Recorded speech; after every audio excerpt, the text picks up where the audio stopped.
it's me, Binod Shrestha, and you are watching the Excellent Education channel. In this channel, you'll be getting lots of lectures related to the mathematics.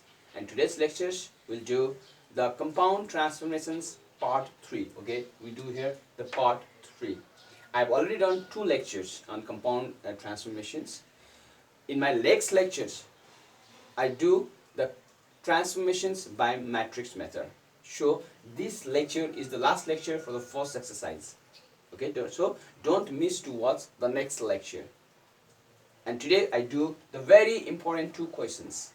Okay students, now let's get started. आज हामी ट्रान्सफर्मेशन्स मा सबैभन्दा important अर्को 2 वटा questions गर्ने छौं. त्यसपछि हामी नेक्स्ट लेक्चरमा चाहिँ ट्रान्सफर्मेशन्स बाइ म्याट्रिक्स मेथड गर्ने छौं. ओके, अब यसमा हेर्नुस् त, यो क्वेशन्स हामीले अब एक्जाममा ओल्ड इज गोल्डमा हेर्ने हो भने, क्वेशन्स बैंकमा हेर्ने हो भने रिपिटेटिभ क्वेशन्सहरु देख्न सकिन्छ. र students they get confuse how to do this questions. It's very easy. यहाँ के भनिया छ भने इन द फिगर, यो फिगरमा हेर्नुस् त, यहाँ फिगरमा है, इन द फिगर यो P1 is the image of P. P1 is the image of P. यो P को इमेज हो after the reflection on y axis. यो P लाई y एक्सिस, यो y एक्सिस मा रिफ्लेक्सन गर्दा आएको इमेज P1 भयो. फेरि एन्ड P2, यो P2 भने चाहिँ P2 be the image of P1. यो P1 को इमेज हो रे after the rotation through -90 degree. -90 डिग्रीलाई रोटेसन गराएको छ. यो यसरी -90 डिग्रीले रोटेसन गर्दाखेरि यो P2 चाहिँ यो P1 को इमेज हो भने write down the coordinates of P1 and P2. यो P1 र P2 को हामीलाई कोअर्डिनेट्स निकाल भनेको छ. ठीक छ. अब यसलाई हामी धेरै सजिलैसँग गर्न सक्छौं. It's not difficult. अब यसमा हामीलाई सबभन्दा फर्स्टमा हामीले लेट यो Pxy be the given point, be the point, let's say be the object अथवा point जे लेख्ने हुन्छ. इदा हेर्नुस् त, हामीले यो P भन्ने जुन छ यो सुरुको पोइन्टलाई हामीले सपोज गर्यौं. जहिले पनि फर्स्टको पोइन्टलाई सपोज गर्दियौं. त्यसपछि उले भने अनुसार हामी ट्रान्सफर्मेसन गर्दै जाउँ र लास्टमा कम्पेयरिङ गरेर पोइन्ट्सहरु निकाल्ने. ठीक छ. अब हेर्नुस् त, फर्स्ट यो हाम्रो P पोइन्ट छ. यो P भन्ने हाम्रो कुनै एउटा पोइन्ट हो. यसलाई उसले के भनेको छ, P1 is the image of y axis, image on y axis. अब यो P1 is the image of P under the reflection on y axis. अब यो P लाई हामीले के गरौँ, ट्रान्सफर्म गरौँ y axis मा रिफ्लेक्सन. Px, y जुन छ यसलाई के गरौँ, रिफ्लेक्सन गरौँ अन y axis मा. y axis मा रिफ्लेक्सन गर्दाखेरि यो P को इमेज है, P ड्यास नलेख्ने किनभने उले आफैले P1 भन्दैछ. त्यसैले मैले P1 लेखे. y एक्सिस मा रिफ्लेक्सन गर्दा दिस इज -x, y हैन. रिफ्लेक्सन गर्दाखेरि -x, y हुन्छ. अनि चाहिँ फर्स्ट को इमेज हाम्रो यो P, हाम्रो P थियो, P1 पनि भयो. अब P2 निकाल्नु. P2 भनेको हामीले फेरि के भनेछ नि, यो P1 यो आएको इमेजलाई -90 डिग्रीमा रोटेसन गर्नु पर्यो. अब हामी फेरि गरौँ अगेन. हेर्नुस् त, अगेन P1 -x, y यसलाई के गर्नु पर्यो हामीले, रोटेसन -90 डिग्री अबाउट ओरिजिन. र यसलाई रोटेसन गर्दाखेरि P1 को इमेज के आउँछ रे, P2 आउँछ. ठीक छ.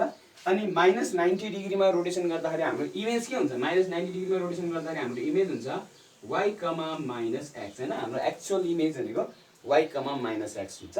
अब y, यसमा हामीले गर्दाखेरि के हुन्छ, y भनेको यतापटि आउनु पर्यो, यो y को y नै हो. अनि -x भन्दाखेरि माइनस प्लस हुन्छ, यो x मात्रै हुने हो. हैन चाहिँ कन्फ्युजन नहोस्, y, -x लेख्ने होइन किनभने हाम्रो पोइन्ट्स के छ, -x, y भएको हुनाले यसको y, -x लेख्दाखेरि y अगाडि आयो, y पोजिटिभ नै भयो र x यहाँ नेगेटिभ भएको हुनाले उता जाँदाखेरि यो पोजिटिभ भयो. ठीक छ. अब हेर्नुस् त, अब फाइनल लेट्स कम्पेयर. कम्पेयर गर्दा हाम्रो के हुन्छ हेर्नुस् त, P2 भनेको हाम्रो यहाँनिर P2 भनेको हाम्रो कति छ, y, x आयो र हाम्रो P2 भनेको यहाँ गिभनमा दिएकै छ. हेर्नुस् त, यहाँ P2 यहाँ हाम्रो गिभनमा P2 दिएकै छ. P2 भनेको 6,2. P2 भनेको कति भयो, 6,2. देयरफोर हाम्रो y को भ्यालु कति आयो हेर्नुस् त, y को भ्यालु 6 र x को भ्यालु कति आयो, 2 आयो. ठीक छ. हामी यसरी सुरुमा निकाल्ने, लास्टमा कम्पेयर गर्दिने. अब हेर्नुस् त, यहाँ के छ भने y को भ्यालु 6, x को भ्यालु 2 आएछ. हामीले अब देयरफोर P को भ्यालु Px, y भनेको P को भ्यालु, P को कोअर्डिनेट कति आयो त, x, y भनेको 2, x, y 2, 6 भयो. अनि P1 को कोअर्डिनेट हाम्रो कति छ, P1 को कोअर्डिनेट हेर्नुस् त, p1 को कोअर्डिनेट छ हामीसँग -x, y -x, y यो भनेको p1 -2, 6 ल यसरी हामी p1 र दिएका अननोन पोइन्ट्सहरु निकाल्न सक्छौं ओके यो थियो हाम्रो एकदमै इम्पोर्टेन्ट क्वेशन्स अब अर्को एउटा लङ क्वेशन्स गराउँछु म okay students okay now question number 2 अब यो क्वेशन नम्बर 2 पनि अब हामीलाई एक्जाममा धेरै चोटी सोधिएकै क्वेशन्स हो ठीक छ अब यसमा के भनिएको छ यो लङ क्वेशनमा सोधिएको छ a triangle with vertices a1, 2 b4, -1 and c2, 5 is reflected successively in the line x equals to 1 and y equals to 2 successive को मिनिङ हो फर्स्ट मा x equals to -1 मा रिफ्लेक्ट गर्ने त्यो I को इमेजलाई फेरि y equals to 2 मा reflect गर्ने find its image under the given transformation यसलाई ट्रान्सफर्म गर्ने भइहाल्यो also find its single transformation हामीले सिंगल ट्रान्सफर्मेसनमा अगाडि कस्ता पढाएको थियौ भने जस्तै रोटेसन रिफ्लेक्सन अब के रे रोटेसन अथवा ट्रान्सलेसन खालको हामीले पढ्यौं तर यहाँनिर के छ भने दुईटै रिफ्लेक्सनको हामीले पढाएको थियौं रिफ्लेक्सन भयो भने चाहिँ त्यसको ट्रान्सफर्मेसन कस्तो हुन्छ त र रिफ्लेक्सन हुँदाखेरि जहिले पनि एउटा कुरो के ख्याल गर्नु पर्यो भने x equals to -1 र y equals to 2 भन्यो भने यस्तो खालको क्वेशन्स आयो भने जहिले पनि हेर्नुस् त यहाँ x equals to something र y equals to something यसरी दियो भने यो जहिले पनि के हुन्छ नि यसको सिंगल ट्रान्सफर्मेसन्स रोटेसन थ्रु 180 डिग्री हुन्छ जहिले पनि याद गर्नुस् के हुन्छ रोटेसन थ्रु 180 डिग्री अथवा हाफ टर्न हुन्छ हाफ टर्न अनि अबाउट ओरिजिन हैन इमेज चाहिँ हाम्रो अबाउट सेन्टर चाहिँ के हुन्छ भने सेन्टर चाहिँ यो -1, 2 हुन्छ ठीक छ सेन्टर हाम्रो के हुन्छ -1, 2 जहिले पनि याद गर्नुस् ठीक छ अब यो गर्नु भन्दा अगाडि सबभन्दा फर्स्टमा हामी के गरौँ भने यसलाई दिएकोलाई हामी पहिला इमेजेसहरु निकालौं अब हेर्नुस् त इमेज निकाल्नलाई हियर हामीलाई पहिला सबभन्दा फर्स्टमा x equals to -1 मा गर्नु पर्यो यसको हामीले यहाँ फर्मुला लेख्नु पर्यो हेर्नुस् त px, y यसको हाम्रो reflection in x equals to -1 अब x equals to -1 मा गर्दाखेरि सुरुमा हामीले x equals to a formula लेखौं हाम्रो फर्मुला छ p prime 2a minus x, y is that 2a minus x, y हाम्रो x equals to a मा रिफ्लेक्सन गर्दाखेरि जस्तो a भनेको कति छ हुन्छ न -1 छ यो क्वेशन हामीले अगाडि पनि गरिसकेका छौं यो रिफ्लेक्सन गर्ने a equals to -1 छ अब a equals to -1 छ अब let's put the value here a 1, 2 अब यसलाई यसको इमेज निकालौं a 1, 2 यसको इमेज निकाल्दाखेरि a प्राइम यो हामीले पहिला पनि गरिसकेका छौं यो 2 इन्टु a को ठाउँमा कति छ -1 माइनस x को ठाउँमा कति छ 1 कमा y को ठाउँमा कति छ 2 हेर्नुस् त यसबाट हाम्रो इमेज के आयो भने a प्राइम यो -2 -1 ले -3 आयो कमा 2 हाम्रो a प्राइम भन्ने आयो त्यसैगरी हामी b निकाल्नु b हामीसँग कति छ भने 4, -1 छ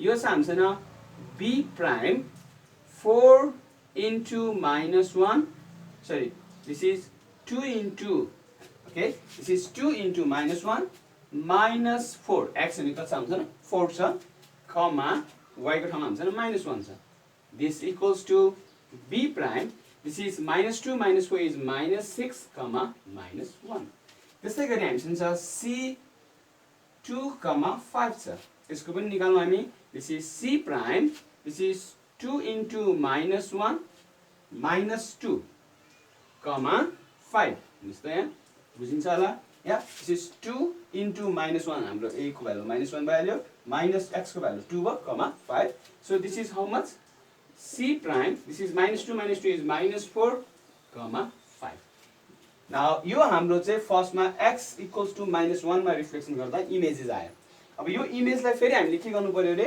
x y equals to 2 मा रिफ्लेक्ट गर्ने ओके अगेन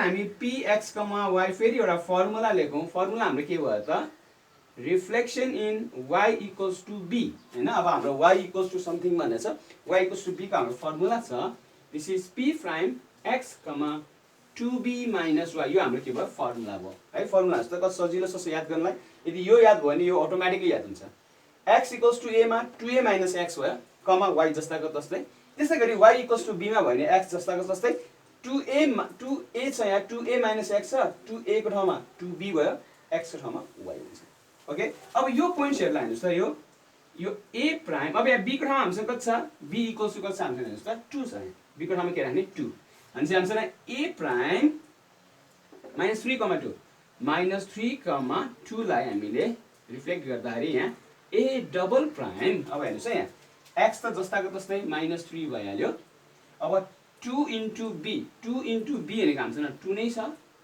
माइनस y भनेको नि हामीसँग 2 नै छ त्यही भएर आयो हाम्रो b डबल प्राइम को भ्यालु आयो -3, 4 - 2 means 2 -3, 2 आयो त्यस्तै गरी फेरि b प्राइम हेर्नुस् त b प्राइम कति छ हामीसँग यहाँ -6, -1 छ -6, -1 छ यसलाई b डबल प्राइम हाम्रो x जस्ताको तस्तै -6 भयो यो -1 हुन्छ अब हाम्रो y को लागि के छ 2 into b भनेको 2 minus y को ठाउँमा -+1 this equals to sorry there is a double prime है and this is b double prime this is -6, this is 5 -6, कति भयो त 5 हो त्यस्तै गरी हामीसँग c प्राइम छ कति -4, 5 -4, 5 छ यो भनेको c डबल प्राइम x हाम्रो जस्ताको जस्तै -4 भइहाल्यो y भनेको हाम्रो कति हुनु पर्यो त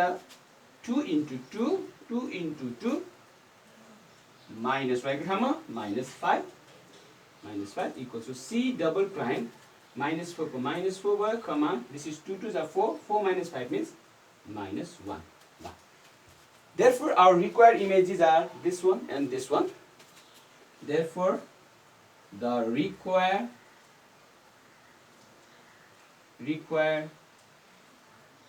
images are हाम्रो required image के भयो त एउटा a prime -3, 1 b prime -6, -1 c prime -4, 5 and a double prime this is -3, 2 b double prime this is -6, 5 and c double prime this is -4, -1 यो थियो हामीले इमेज मात्रै निकाल्यौ है यो हामीले इमेज मात्रै निकालेका छौं आन्सर अहिलेसम्म हाम्रो कम्प्लिट भएको छैन यहाँ हामीले के भन्छ also find single transformation nature ठीक छ अब हाम्रो लास्टमा एउटा सिंगल ट्रान्सफर्मेसन हेर्नुस् त सिंगल ट्रान्सफर्मेसन